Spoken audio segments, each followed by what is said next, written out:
Problematic use of the internet. What is PUI? Problematic internet use is defined as a person's inability to control his or her own internet use, leading to disruption and impairment in the fulfillment of social, work, and personal commitments. Problematic internet usage is becoming more evident in our society. However, due to the fast digital transition, it is a relatively new and developing field of study in mental health sciences.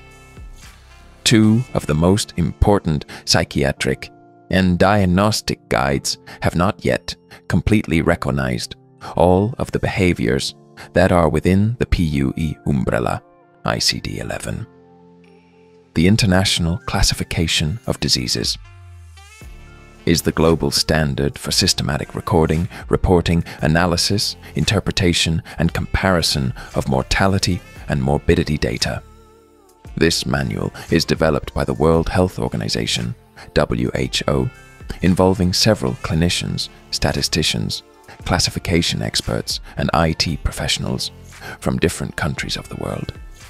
This team constantly works on its update, having available the 11th edition as the most recent one. DSM-5, the Diagnostic and Statistical Manual of Mental Disorders, defines and classifies different mental disorders. More than 200 experts in mental health participated in the creation of the last 5th edition, becoming a manual of more than 10 years of accumulated effort. These important diagnostic guides do not address problematic internet use, which emphasizes how difficult it is to keep up with the speed at which technology is developing, how our society is reacting to new tools and trends, and how this affects mental health. It is hoped that as the experts' knowledge expands, more comprehensive editions of these important documents will cover the whole range of the problematic online behaviors, offering more precise guidelines for diagnosis, treatment, and better support for those impacted by these new issues. The PUI umbrella. The Manifesto for a European Research Network into Problematic Usage of the Internet incorporates as an umbrella term a range of repetitive, impairing behaviors: social networking, gambling, gaming, purchasing, viewing pornography, cyberbullying, cyberchondria. Maybe you are wondering, what is wrong in these behaviors, as they have become part of the daily lives of specific communities. In the digital age, behaviors including social media, checks, online gaming, shopping, surfing, etc., are often seen as normal. Nevertheless, it is very important to pay attention and review the nature of these behaviors. They can turn harmful when they are carried out in extreme circumstances, such as a constant obsession in using them. When these actions begin to negatively impact a person's everyday functioning, mental health, or general well-being, they may become a problematic usage of the internet, PUI. In our modern world, there is a thin line between responsible internet use and harmful use. Internet is a necessary component of contemporary life and makes communication, work, and pleasure easier. However, it is important to know when using it becomes obsessive and dangerous. Gaming disorder. Gaming disorder is when a person has a frequent and obsessive behavior in playing video games. Below, you will find some categories of online games that can cause this disorder. Massively multiplayer, online role-playing game, MMORPGs. They are characterized by settings in which players can interact, accomplish missions, and create alliances. The never-ending content and the social component may make players hard to quit. First-person shooters, FPS. They are recognized for their intense action sequences and competitive multiplayer options. Their addictive nature is partly attributed to the adrenaline rush, the improvement of skills, or real rankings.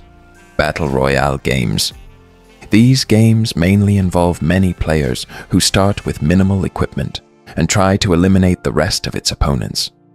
They include exploration, survival elements, etc., making the evolution of the game unpredictable. Therefore, it raises obsession and refusal to stop playing. Apps for mobile devices. These games are easily accessible and frequently free to play. They are made with features like daily prizes in mind, which can drive frequent play and eventually lead to addiction. Also, many of them are not complicated to complete their levels, making gamers more motivated to continue playing. Multiplayer Online Battle Arena, MOBA. It involves two teams fighting against each other. Each player controls one character that has specific abilities, which evolves throughout the game. Social simulation games. These games are a simulation of real-time activities, for example, the construction of a theme park, the creation and management of an airport, etc. Gamers are able to exploit their creativity, customization, management, and other skills. These games can be extremely time-consuming and addictive due to their flexible design. Online games have different factors that contribute to gaming disorders, such as obtaining extra lives, complete levels and missions, rewards and prices, microtransactions, online interactions with other people, adrenaline shots, win reputation, characters, customization, engaging narratives. This disorder is included in the 5th edition of the Diagnostic and Statistical Manual of Mental Disorders and the ICD-11 from the World Health Organization. The ICD-11 establishes some boundaries of gaming with other disorders and conditions. Boundary with hazardous gaming. Boundary with gambling disorder. Boundary with bipolar and related disorders. Boundary with obsessive-compulsive disorder. Boundary with disorders due to substance use. Boundary with the effects of psychoactive substances, including medications. Gambling disorder. Gambling disorder is a clinical picture characterized by repetitive and persistent gambling behavior. This disorder is included in the ICD-11 and the Diagnostic and Statistical Manual of Mental Disorders, DSM-5. Some of the different applications of online gambling are online casino, table games. There are several games that can be played online, such as baccarat, craps, roulette, blackjack, etc. Some of them, gamblers need to have skills and luck. Machines. They simulate as the ones that are in real casinos, such as the classic 3-reel slots. Games with a live dealer. These games boost excitement and engagement by simulating a real-world casino. Online poker. Cash games. They are very addicting due to the constant play and chance for winning large prizes. Tournaments. They can provide big prize pools. They also create a competitive atmosphere that can cause players to become addicted over time. Sports betting. In-play betting. Also referred to as live betting, it enables wagers to be made on events in real time, such as a football match, resulting in ongoing excitement and prompt satisfaction. Conventional betting. It may be very addicting to place bets on different sporting events that have the potential for huge winnings. For example, during the Olympics. Virtual sports betting. They are computer-generated virtual games and races which are available in a constant way. For example, a virtual horse or racing, box match, etc. Others. Online lotteries. Purchasing lottery tickets online give the gambler the opportunity to win big prizes with little effort. Online scratch card games. They are cards with prizes. People need to scratch them with their mouse or fingers to reveal symbols, numbers, etc. Online bingo. It is a game in which players buy a card with numbers. Then a random number generator begins to display different numbers. Gamblers need to mark specific patterns on their cards. Lines, marking a complete horizontal, vertical, or diagonal line. Full house, marking all the numbers on the card. Special patterns. Some games have unique patterns, like letters or shapes that players must complete to win. Some characteristics of online gambling applications that can cause this disorder on people are quick rounds and instant results, providing immediate gratification, easy enrollment, attractive sign-up bonuses, free plays, promotions, loyalty programs, rewards, small bets making the gambler to assume it is less risky. However frequent small transactions can accumulate high losses.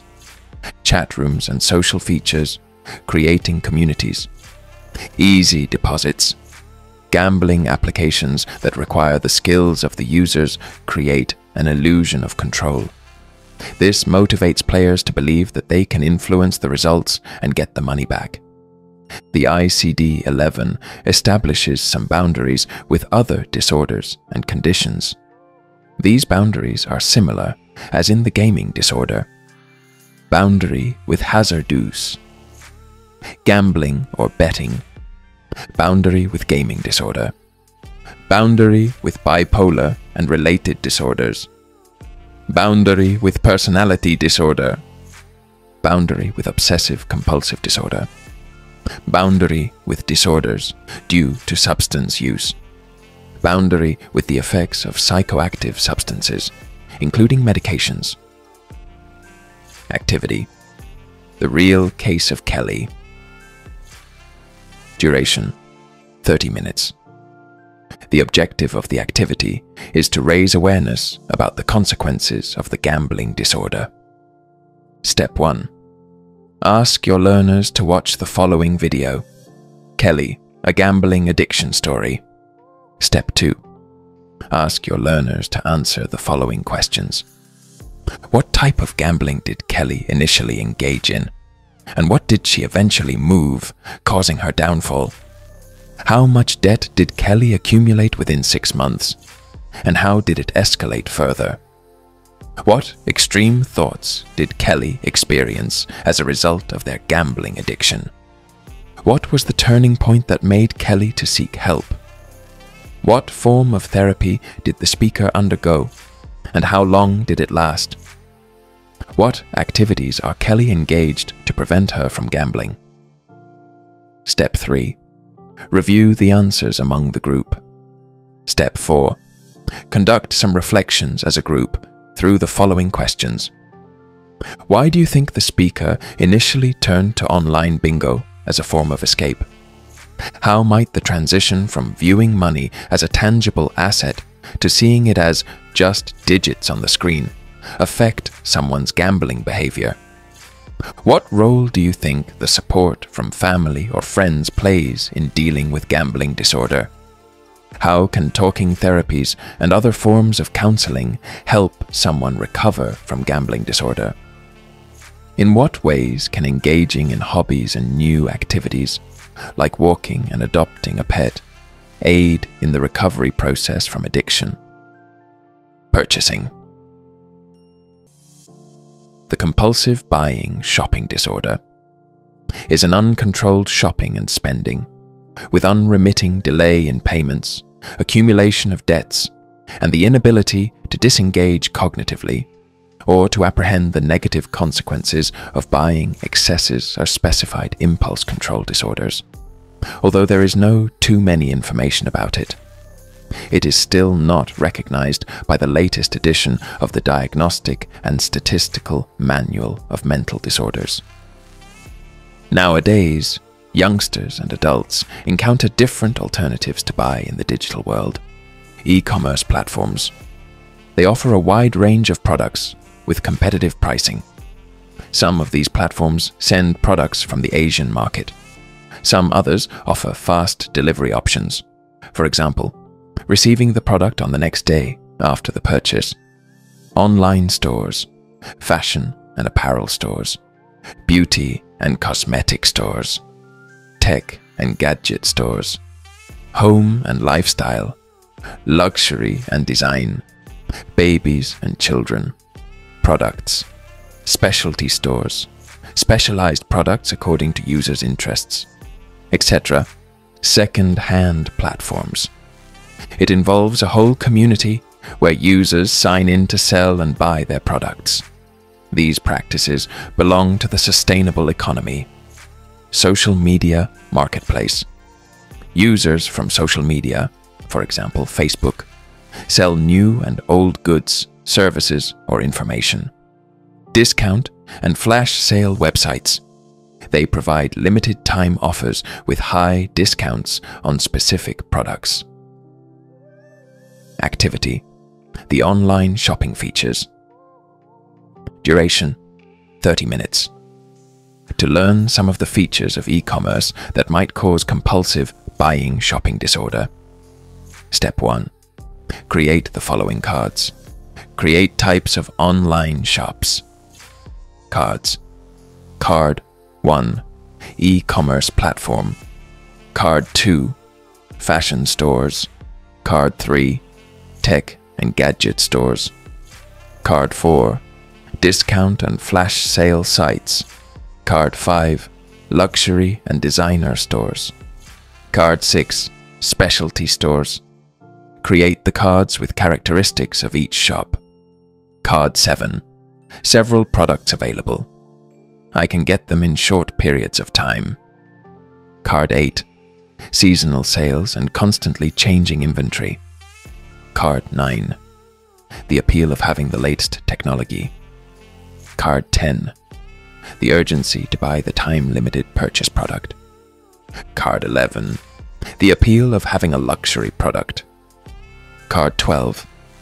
The need to have all the toys of my collection. Step 2. Divide your learners into groups. Step 3. Divide your board into 3 sections.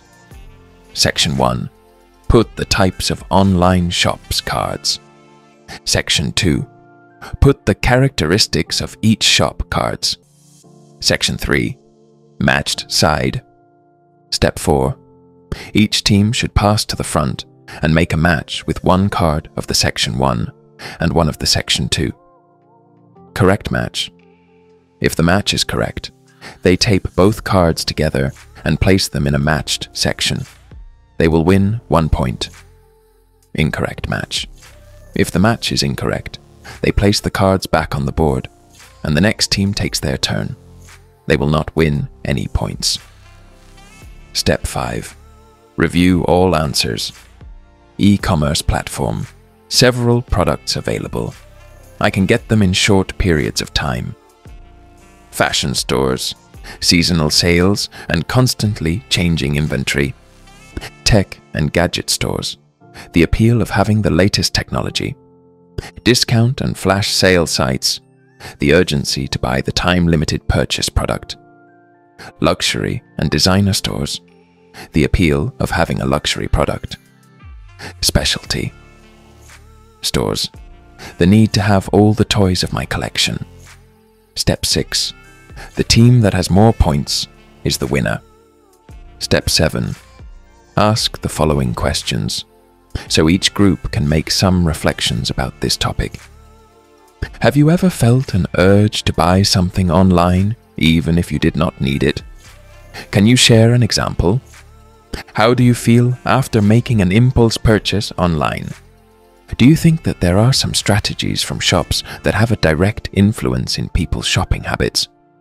Do you think that an impulse disorder gives you eternal happiness? What can you do to control your purchases? Viewing pornography. An internet pornography viewing disorder, IPD, is a problematic behavior where people consume pornography in an excessive way, affecting their lives. It is also known as pornography addiction. compulsive pornography use, etc. It is not yet formally recognized by the ICD-11 or the 5th edition of the Diagnostic and Statistical Manual of Mental Disorders. Pornography is available in many online ways, such as internet websites and applications, streaming sites.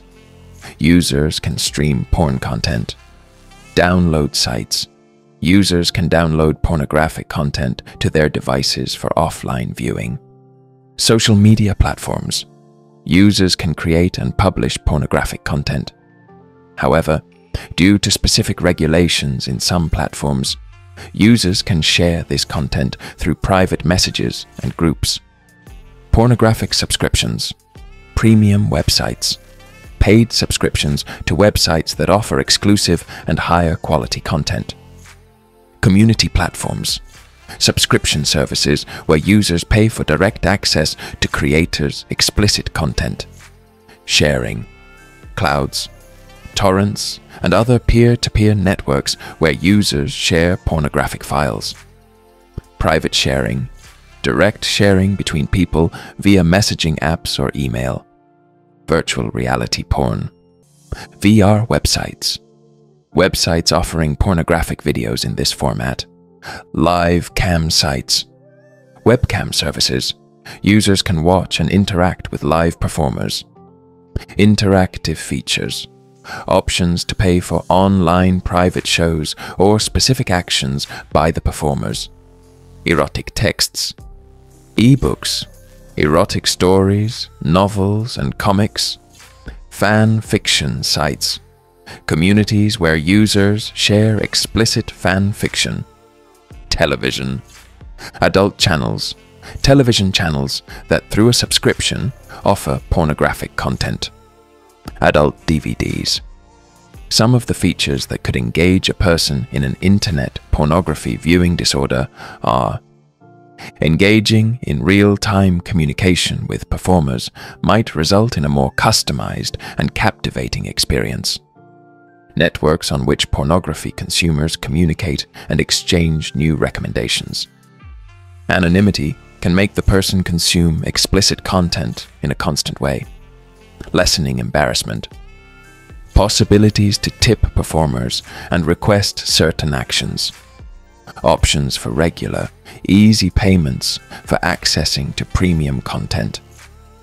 Curated, explicit collections that are carefully selected in order to promote binge watching. Websites with more innovative or extreme material have the potential to increase users' watching habits. Activity. The real case of Rob. Duration: 45 minutes. The objective of the activity is to raise awareness about the problematic behaviors associated with pornography and the stigma surrounding them. Step 1. Ask your learners to watch the video. A porn addict. What I wish I'd known about porn. Step 2. Ask your learners to answer the following questions. At what age and how did the speaker first encounter pornography? Why he thought it was a safe environment? How was his view towards women due to viewing pornography? When did the speaker first realize that their use of pornography might be an addiction? How was Rob watching pornography so their family wouldn't notice his behavior? What role did the speaker have in the community that made his addiction particularly challenging? How did the speaker's community react when he disclosed their addiction? Why would Rob prefer to tell he was a drug addict than a porn viewer? Step 3. Review the answers among the group. Step 4. Conduct some reflections as a group through the following questions. What could parents do to prevent that their kids have a similar moment than Rob when he was 4 years old? Why do you think the speaker associated shame more strongly with pornography than with other drug use? How does secrecy contributed to Rob's addiction? How social stigma contributes in the development and maintenance of these types of behaviors? What are the potential effects of shame-based reactions from a family or community when someone discloses a personal addiction.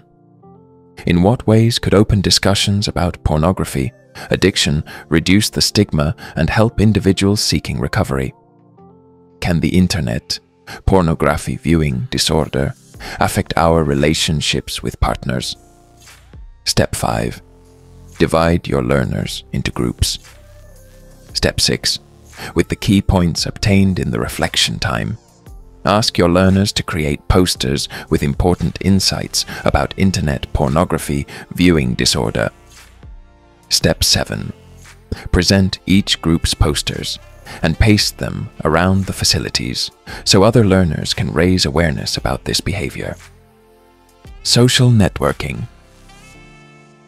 The social media disorder is characterized by an excessive use of social media platforms. Some authors also name this as social media addiction. This behavior is not included in the ICD-11, while the exclusion of social media addiction from the DSM-5 may give the impression that it is not a legitimate mental disorder. There is a growing body of evidence suggesting otherwise. There are different social media networks where not only young people but also adults get engaged. Personal networks. People have their own individual page where they post updates, photos, videos, etc. They connect with friends, family, or whoever the user wants. Professional networks are used to create professional connections. Users can create CVs, look for jobs, etc. Media sharing networks. Users mostly share media content such as videos, images, and music. Discussion forums. People can ask a specific question, participate in debates, etc., according to a specific topic. Content curation networks. They allow users to discover, save, and share specific content from their platform. For example, images, articles, etc. Blogging. Platforms. People can create and publish blog posts, follow other bloggers, etc. Anonymous social networks. Individuals can share anonymous confessions, thoughts, opinions, etc. Interest-based networks. Platforms for specific hobbies or interests. Social shopping networks. They combine e-commerce with social networking, where users can share products, follow brands, etc. Microblogging platforms. To share short posts. Dating networks. Platforms designed for romantic connections. Social review. Networks. Users post their reviews and ratings of specific products, places, services, movies, etc. Private social networks. Controlled access networks, which are more used by organizations. Live streaming networks. Allow users to stream content in real time. This disorder could start through specific small habits, where the user starts feeling pleasure, turning into an obsession as time passes by. Activity. Social media habits. Duration. 1 hour. The objective of the activity is to identify social media habits and how these habits shape online presence. Step 1. Provide to each of the learner one of the following persons. Is a person who, in an effort to increase visibility and impact, employs hashtags in every post. Is a person who, in order to improve their photos, never posts a picture without first using filters and editing software. Is someone who shares every second of their day with their followers and updates their stories on an excessive basis. Is a person who is constantly searching and disseminating the newest viral challenges, trends, etc.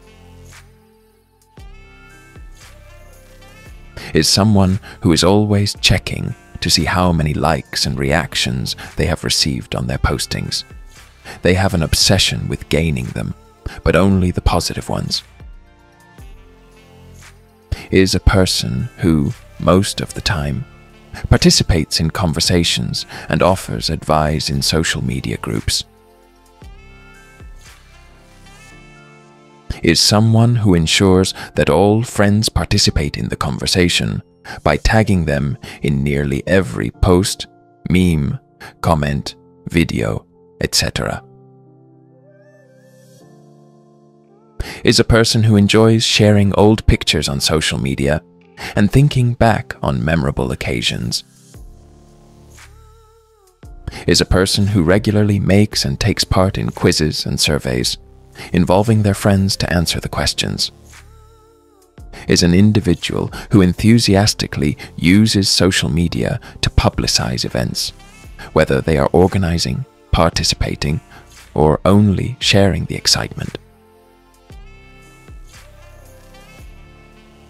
Is a person who posts and shares everything without filtering.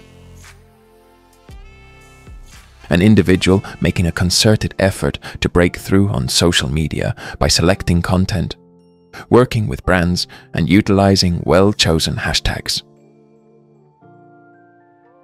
Is a person that consistently uplifts their following with motivational quotations, inspirational tales, and positive energy.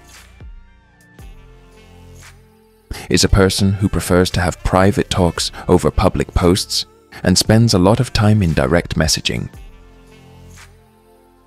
Is a person who frequently stirs up controversy by jumping into intense disputes and argumentative subjects in the comment sections. Is a person who regularly goes live to interact in real time with their audience. For example, in gaming, Q&A sessions, casual conversation, etc. Is someone who selects, according to specific interests, excellent information from a variety of sources. Is a person whose primary mode of expression is a torrent of emojis, sometimes making it difficult to understand what is being said.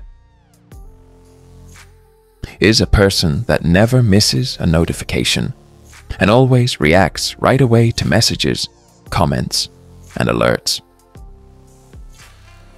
Is a person who enjoys showcasing beautiful scenery and well-planned cultural experiences from their travels on social media. Is a person who never posts, but spends many hours scrolling. Is someone who is always sharing or creating funny memes. Step 2. Each learner should provide a creative nickname to this profile. They should write a story of how this person developed a problematic behavior due to their constant habits. For example, a person that never misses a notification and always reacts right away to messages, comments, and alerts. Nickname: the ultra-fast respondent. Story: it all started innocently enough. Sarah, a marketing student at a university, was naturally drawn to social media. Every time she received a notification, she would reply as fast as she could. Every sound and vibration of her mobile felt like a small victory. For her, it was a sign that someone, somewhere, was thinking of her. But soon, Sarah's relationship with her phone began to change. She noticed that she could not take more than a few minutes without checking her notifications. She would stop in the middle of a conversation to reply to a comment. Even at her college lectures, she would unconsciously end reaching her phone to see if she had missed anything. She started waking up in the middle of the night, just to check if she had any messages from friends. Sarah's grades began to suffer. She was spending so much time on social media, especially in the notifications she received. She found herself becoming increasingly anxious about missing notifications or not responding quickly enough. She would get a sinking feeling in her stomach every time she saw the notification bubble grow, fearing she was letting someone down if she did not reply immediately. Sarah decided she needed a change. She deleted all social media apps and turned off notifications. It was terrifying for her at first, but as days passed, she felt lighter. The constant buzzing of her phone had been replaced with silence, and through that silence, she began to hear and rediscover herself. In time, Sarah found a healthier balance. She reintroduced social media into her life, but this time on her terms. Notifications were off, and she set specific moments to check her accounts, ensuring that her phone no longer dictated her day. Sarah had regained control, and with it, a sense of peace she did not have in years. Step 3. Ask your learners to share their stories with the rest of the group. Step 4. Write on the board the different persons' nicknames. Step 5. Ask to your learners to look at the different characters' nicknames and analyze if there are some habits that they are doing in an obsessive manner. Ask them to think about what practices they should do to reduce these obsessive behaviors. Cyberbullying. UNICEF defines cyberbullying as bullying with the use of digital technologies. It can take place on social media, messaging platforms, gaming platforms, and mobile phones. It is a repeated behavior aimed at scaring, angering, or shaming those who are targeted. There are different types of cyberbullying behaviors. Online harassment. It can be manifested in direct and indirect harassment. Direct harassment is done through the victim's online accounts, such as email. Indirect harassment is when the abuser attacks the victim through media that does not have a private and direct relationship with the user, for example, forums. Online threats. Any threatening or aggressive communication, remark, or message made by digital means with the intention of harming, scaring, or coercing the target is referred to as an online threat. They can be explicit or implied. Dissing is also known as denigration. The attacker has this behavior in order to reduce the victim's reputation. It can occur in different ways. Spread fake information. Humiliate the person publicly. Posting defamatory content. Create fake profiles with harmful information under the victim's identity. Attack social media accounts of the victim, etc. Masquerading. Masquerading is the practice of a bully using a fictitious account, email address, or social media presence to harass or trick someone online. Masquerading is the first step to carry out other behaviors. Catfishing, phishing, digital identity theft, doxing or doxing.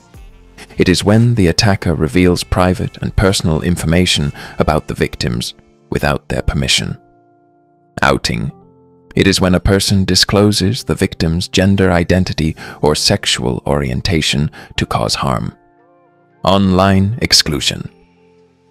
It is when the attacker does not allow the victim to be part in online activities, such as group chats, asking others to delete the victim from their social media networks, etc. Cyberstalking.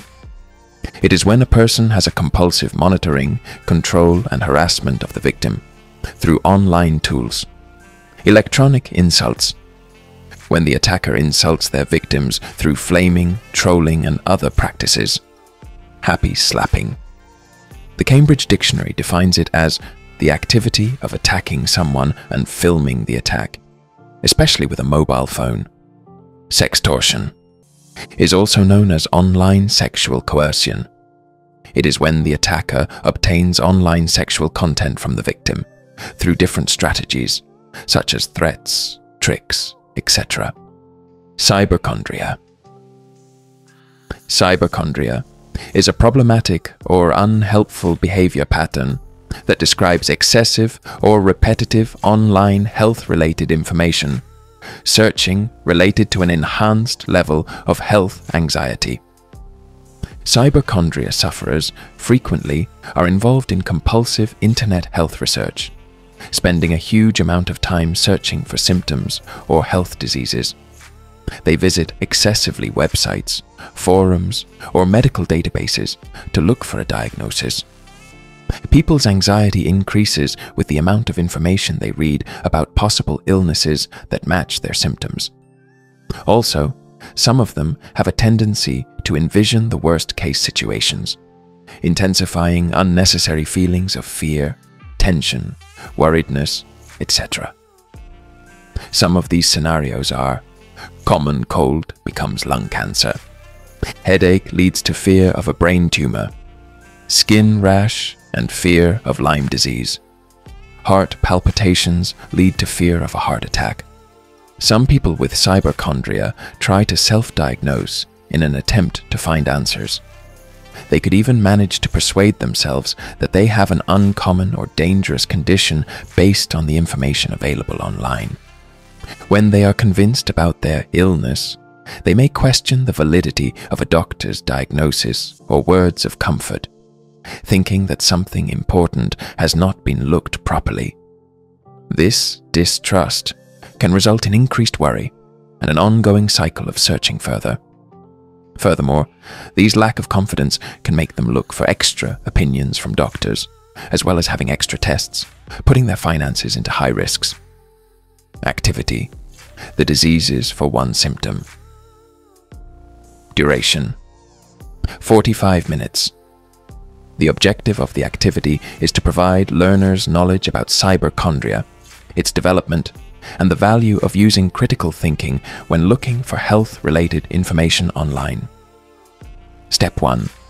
Ask your learners to read the information on this sub-chapter about hypochondria. Step 2. Divide your learners into groups. Step 3. Provide to each of the group one typical symptom. For example, headache, sore throat, stomachache, skin rash, back pain, sweats, dry mouth, fatigue. Step 4. Learners should conduct a brief web search to determine a possible diagnosis of the symptom. They should identify 3 potential diagnoses: mild, moderate, worst case scenario.